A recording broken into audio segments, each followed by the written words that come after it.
سورہ مجادلہ سورت نمبر 58۔ شروع کرتا ہوں اللہ تعالیٰ کے نام سے جو بڑا مہربان نہایت رحم والا ہے۔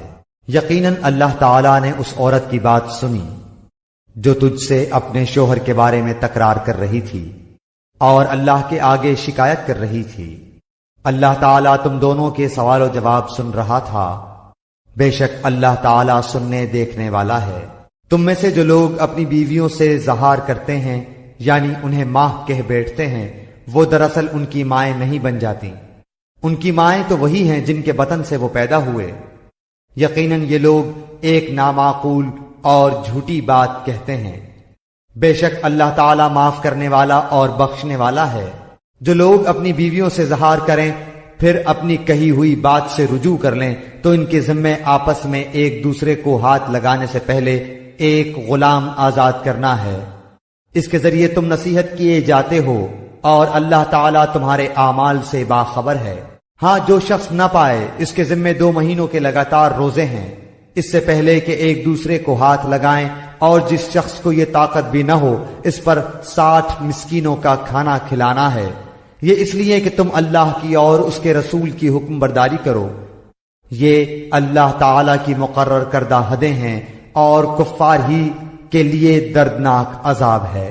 بے شک جو لوگ اللہ اور اس کے رسول کی مخالفت کرتے ہیں وہ ذلیل کیے جائیں گے جیسے ان سے پہلے کے لوگ ذلیل کیے گئے تھے۔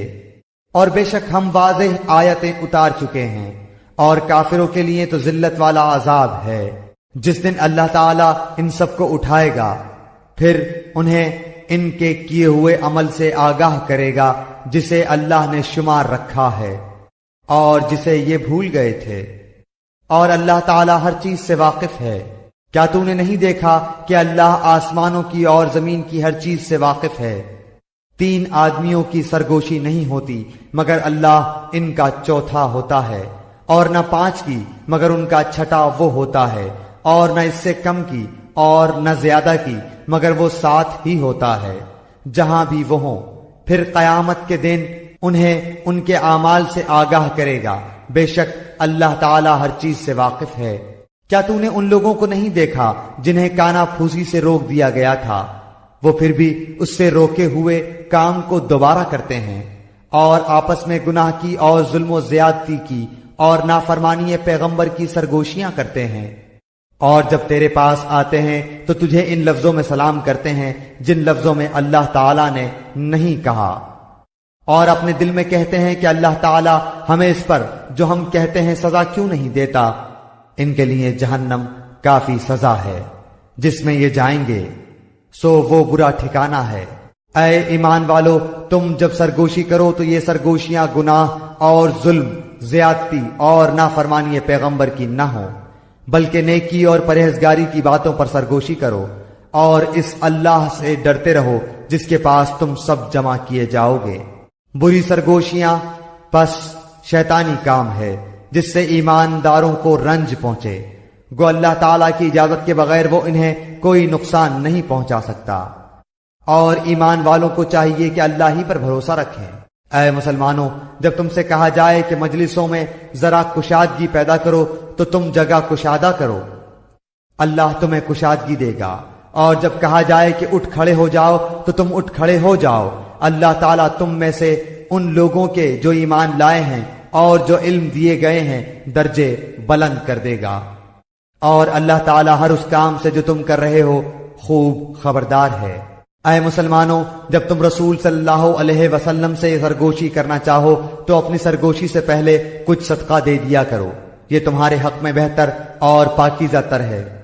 ہاں، اگر نہ پاؤ تو بے شک اللہ تعالیٰ بخشنے والا مہربان ہے۔ کیا تم اپنی سرگوشی سے پہلے صدقہ نکالنے سے ڈر گئے؟ پس جب تم نے یہ نہ کیا اور اللہ تعالیٰ نے بھی تمہیں معاف فرما دیا تو اب بخوبی نمازوں کو قائم رکھو، زکوٰۃ دیتے رہا کرو، اور اللہ تعالیٰ کی اور اس کے رسول کی تابعداری کرتے رہو۔ تم جو کچھ کرتے ہو اس سب سے اللہ خوب خبردار ہے۔ کیا تم نے ان لوگوں کو نہیں دیکھا جنہوں نے اس قوم سے دوستی کی جن پر اللہ غضبناک ہو چکا ہے؟ نہ یہ منافق تمہارے ہی ہیں نہ ان کے ہیں، باوجود علم کے پھر بھی جھوٹ پر قسمیں کھا رہے ہیں۔